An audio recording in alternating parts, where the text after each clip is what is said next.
Bonjour tout le monde, bienvenue à l'émission 1 heure d'ici. Aujourd'hui, c'est déjà le dernier épisode de la saison d'été et on se rend d'abord à Saint-Jean de l'île d'Orléans, au manoir Mauvier-de-Genêt, où avait lieu le lancement de l'exposition extérieure Traversée du regroupement bleu. Voici le reportage qu'on vous a préparé. Guillaume, qu'est-ce qui se passe aujourd'hui au manoir Mauvier-de-Genêt?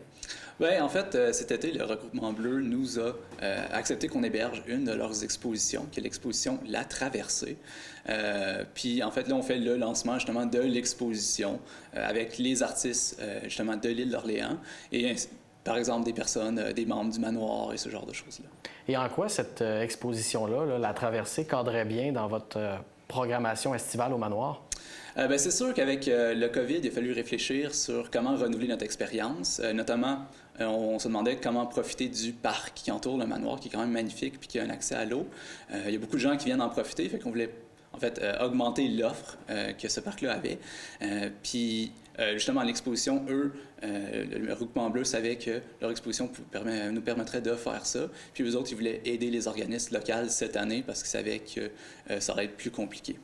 Donc, ça permettait de compléter l'offre sur le terrain.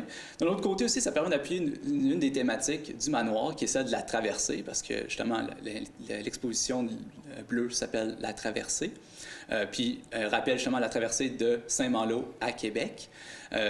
Donc, nécessairement la traversée de la France, ou dans notre cas, à la Nouvelle-France. Donc, ça permettait justement de rappeler le background un peu plus historique du manoir, parce que justement, Jean Movide, le seigneur du manoir, lui, a fait cette traversée-là. Il venait de la vallée de la Loire, puis il est venu s'installer ici, à l'île d'Orléans.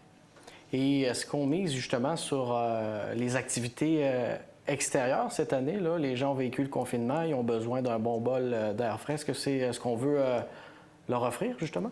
C'est une partie de l'expérience, certainement. Il y a beaucoup de personnes qui viennent juste sur le site pour profiter du parc. Nous, ça nous fait plaisir. On y est là pour ça. On veut le mettre en valeur. Mais surprenamment, plus la saison avance, plus les gens sont sensibilisés aux mesures sanitaires qu'on a mises en place. Donc, en fait, ils rentrent beaucoup plus dans le manoir, puis les visites, justement, retournent un peu plus à la normale en termes de quantité. Alors qu'au début de la saison, c'est sûr que les gens étaient un peu plus craintifs, un peu plus prudents, donc ils venaient moins, en fait.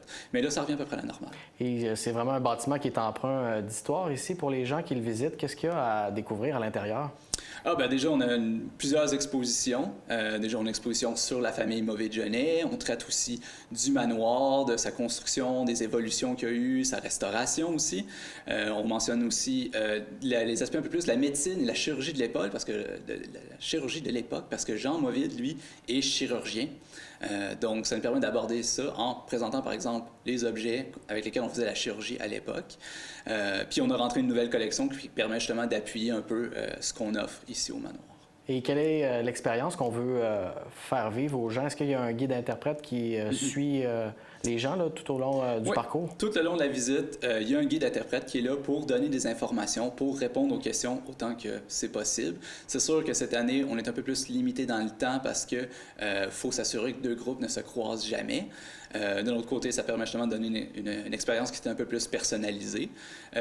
Mais en fait, ce qui est vraiment intéressant, c'est la nouvelle collection, puis les objets de l'époque. Ça permet vraiment de créer un lien un peu plus émotionnel avec ce qui s'est passé dans le manoir. Puis souvent, en fait, pour reprendre, en fait, un des commentaires qu'on nous avait fait, ça donnait vraiment l'impression, en fait, que c'est comme suivre une famille qui connaît une ascension sociale, comme dans un film, sauf que là, au lieu de le voir sur un écran, vous êtes en fait dans le décor, donc dans la maison de la famille. De vraiment revivre la façon dont les gens vivaient à cette époque-là? C'est ce que tu es en train d'essayer d'expliquer un petit peu? Oui, en fait, c'est sûr qu'on est dans une famille un peu plus riche à l'époque, une famille seigneuriale, mais effectivement, ça permet de vraiment prendre en compte les réalités de l'époque, ne serait-ce que juste, par exemple, se chauffer l'hiver. On n'ouvre pas tout le manoir l'hiver, c'est beaucoup trop dur à chauffer, donc ça, c'est une réalité qu'on est confronté lorsqu'on vient ici. Il y a plusieurs autres justement, types de réalités que, même si c'est une famille importante, on peut observer justement à ce moment-là. Et lorsqu'on complète notre visite ici, est-ce qu'il y a une boutique où on peut acheter justement des souvenirs? Effectivement, on a une boutique qui regroupe plusieurs plusieurs en fait, produits par les artisans de l'île d'Orléans, justement. Donc, ça permet d'encourager le développement local, mais ça permet aussi de compléter l'offre. Justement, vous venez ici, vous faites une visite, après ça, vous allez profiter du parc. Bien, vous pouvez repartir, par exemple, avec du nougat, vous pouvez repartir avec du miel, vous pouvez repartir avec une bouteille d'eau, etc. Donc, ça permet justement de compléter un peu cette expérience-là. C'est important, justement, dans la nouvelle orientation que s'est donnée l'établissement, de travailler avec les gens du milieu, les producteurs de l'île d'Orléans. C'est vraiment fondamental. C'est vraiment une des premières orientations qu'on s'est données, c'est s'assurer d'avoir une bonne entente avec les organismes locaux et les entreprises locales, parce qu'en bout de ligne, les gens, quand ils viennent pas nécessairement juste pour le manoir, ils viennent sur l'île. Donc, on est vraiment tout qui se complète ensemble, en fait. Parce qu'on a parlé beaucoup des visiteurs, mais ça se veut aussi un lieu qui est ouvert sur sa communauté orléanaise. Est-ce qu'on veut justement organiser des événements qui seraient ouverts là, aux gens? Oui, bien, effectivement. C'est sûr que cette année, c'est un peu plus compliqué d'ouvrir l'intérieur. On a quand même quelques pièces qui permettraient de le faire pour des petits groupes. Mais c'est sûr que ça reste un manoir de l'époque, donc les pièces sont un peu plus petites. Mais le parc, lui, ça nous fait plaisir de recevoir justement des groupes pour que ce soit des expositions ou, par exemple, justement un lancement dans ce cas-ci. Ça nous fait plaisir.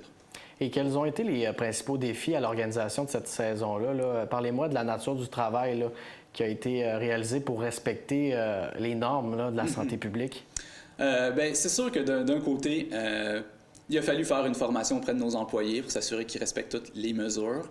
Il a fallu aussi restructurer la visite pour être sûr qu'on ait un parcours où les gens ne se croisent jamais. À sens unique. À sens unique, exactement. Puis ça fait aussi un protocole de fonctionnement. Donc, après les visites, on désinfecte toutes les parties où les gens ont pu toucher, comme par exemple les escaliers, les chaises, etc. C'est sûr qu'en début de la visite, on demande à ce qu'ils touchent à rien, mais c'est toujours le cas quand même. Donc, on a ce protocole-là. Donc, c'est assez strict. On essaie de le respecter autant que possible. Et on respecte toutes les normes que le gouvernement exige en termes de temps. Donc, on désinfecte les toilettes après chaque corps de travail, etc. On est à la mi-juillet, le début de la saison. Comment ça se passe là, jusqu'à présent? Ça se passe plutôt bien. Je dirais, le début de la saison est un peu plus difficile, comme je le mentionnais. C'est sûr qu'il y avait moins de personnes qui voulaient rentrer, mais plus on avance, plus les gens viennent au manoir, puis on a quand même des bons chiffres, que ce soit en termes de visite ou à la boutique. Ce qui arrive, c'est que les gens, une fois la visite faite, sont conscients que la saison est un peu plus difficile, donc ils font des dons ou deviennent membres du manoir même. Puis il y en a même où il y en a d'autres qui disent j'ai dépensé plus que ce que je pensais pour vous encourager cette année parce que je comprends. T'sais. Donc il y a différentes façons de contribuer à la mission du manoir. Définitivement. Moi, j'encourage évidemment les gens à devenir membres. Ça vous permet d'encourager de façon permanente le manoir. Ça vous donne aussi certains privilèges. Vous avez le droit à venir vous stationner ici pour profiter du parc quand vous le voulez. On veut aussi mettre d'autres trucs en place. Par exemple, vous allez avoir des réductions, par exemple, sur les activités. Bientôt, on va faire des conférences de 2 historiens qui vont venir ici faire des conférences. Donc, ça va donner des réductions, ce genre de choses-là. On va mettre de plus en plus de choses en place avec la nouvelle administration, justement. Puis en terminant, est-ce que les commentaires des gens sont bons? Là? Est-ce qu'ils apprécient cette expérience plus personnalisée, comme vous l'avez dit? Oui, en fait, c'est vraiment le truc qui, moi, m'accroche le plus, c'est que les gens, ils aiment vraiment la nouvelle visite qu'on a mis en place, puis on va rendre des très, très bons commentaires cette année, vraiment mieux que ce que moi, je m'attendais. Je m'attendais à ce que les gens soient un peu réticents d'avoir une visite un peu plus guidée tout le temps, un peu plus réduite dans le temps, mais au contraire, les gens, ils nous disent vraiment que c'est vraiment... Ils ont appris plein de choses, puis c'est vraiment... Ils auraient aimé ça venir plus tôt, puis ils vont essayer d'amener d'autres personnes. Donc, c'est vraiment très plaisant. Ça me permet de rester optimiste dans une saison qui est un peu plus difficile. Guillaume, merci beaucoup pour le temps que tu m'as consacré. Bien, merci à vous. Karina, parle-moi de ce partenariat avec le Manoir pour les artistes et les artisans de l'île d'Orléans. C'était naturel de collaborer avec le Manoir? Ah oui, on est très heureux d'être ici cette année. L'an dernier, le Manoir était fermé et on s'est dit que nous, le Regroupement Bleu et le Manoir, ça pouvait faire qu'un super bon partenariat, soit que nous allions exposer nos œuvres, qui était une exposition extérieure, ce qui pouvait amener des visiteurs ici au Manoir et ainsi se rendre service mutuellement. Et combien d'artistes de l'île d'Orléans ont travaillé à cette exposition-là qui s'appelle La Traversée? Oui, nous sommes 29 artistes qui ont conçu une œuvre en art visuel et qu'on retrouve sur la voile et qui est accompagnée d'un texte qui inspire à la traversée, soit la traversée de l'océan ou de la vie. Et le lieu ici, au manoir Mauvid-Genet, ça se prêtait vraiment bien pour cette exposition-là? On ne pouvait pas demander mieux. Nous sommes aux abords du fleuve Saint-Laurent. Les voiles, c'était un match parfait. Puis sinon, pour l'été, avez-vous d'autres projets, des endroits où les artistes de l'île d'Orléans exposent? Là? Oui, présentement, nous avons aussi une exposition intérieure ça s'appelle au Grand Salon de l'Hôtel Château-Laurier à Québec. Merci beaucoup pour le temps que tu m'as consacré, Karina. Merci à vous. Madame Duchesne, parlez-moi de cette exposition-là, La Traversée. Qu'est-ce qui vous rend fière de celle-ci? Là? Ce qui me rend fière dans cette exposition de La Traversée, là, les membres ont créé des œuvres en 2017. Hein? Et c'était pour, dans mon esprit, c'était l'année aussi du 150e anniversaire de la Confédération. Hein? Et puis, moi, j'avais écrit 1008, c'était quoi, 1008? Petite serviette, vous la gardez? Je m'en souviens plus. C'est en tout cas 150 ans. Et puis là, où est-ce qu'on s'en va? Et puis, on l'a exposé 2 ou 3 fois depuis 2017. Ce qui me rend le plus fier, c'est le nouveau partenariat qui est fait avec les équipements culturels de l'île. Il faut s'entraider. On tient au manoir. Au CLD, lorsque j'étais présidente, on s'est investi beaucoup pour la sauvegarde du manoir. Et ça a été difficile, le chemin. Et là, je pense qu'il y a une équipe de bénévoles extraordinaire. Il y a un vent de renouveau. Et Bleu a saisi l'occasion de venir donner un coup de main au manoir. Alors, ce partenariat, moi, ça me rend vraiment très, très fière et heureuse. Et pour exposer ces œuvres-là, est-ce que c'est pas le lieu idéal pour ça? Absolument. Sans rien enlever aux autres expositions, je crois que cet environnement-ci est celui qui convient le mieux à nos voiles. Eh bien, merci beaucoup pour vos Ça me fait plaisir. commentaires. Ça me fait plaisir. Madame Desbiens, pourquoi c'était important pour vous d'être ici aujourd'hui? Bien, il y a plusieurs raisons. Sur le plan personnel, de venir à l'île d'Orléans, pour moi, c'est toujours un cadeau. Sur le plan de mon statut porteuse d'art et de culture pour le Bloc québécois, bien là, c'est évidemment un déploiement absolument fantastique. Et ce qui est remarquable ici, c'est la collaboration, le partenariat entre les différents intervenants qui ont mis ce projet-là à flot. Donc, autant les gens qui s'occupent du manoir que les artistes, que les artisans. Et ça, c'est un bel exemple, je crois, de ce qu'on peut arriver à faire lorsqu'on s'assoit autour d'une table, plusieurs ensemble, et qu'on décide qu'on porte quelque chose. Pour moi, c'est un grand symbole. Et j'invite tout le monde à venir découvrir ce que ça donne parce que c'est absolument fabuleux. J'allais dire, est-ce que c'est votre première visite au manoir Mauvid-Genet? Oui, le manoir, oui. J'ai passé devant quelques fois, mais c'est la première fois que je m'arrête et je m'en veux d'être jamais arrêtée avant.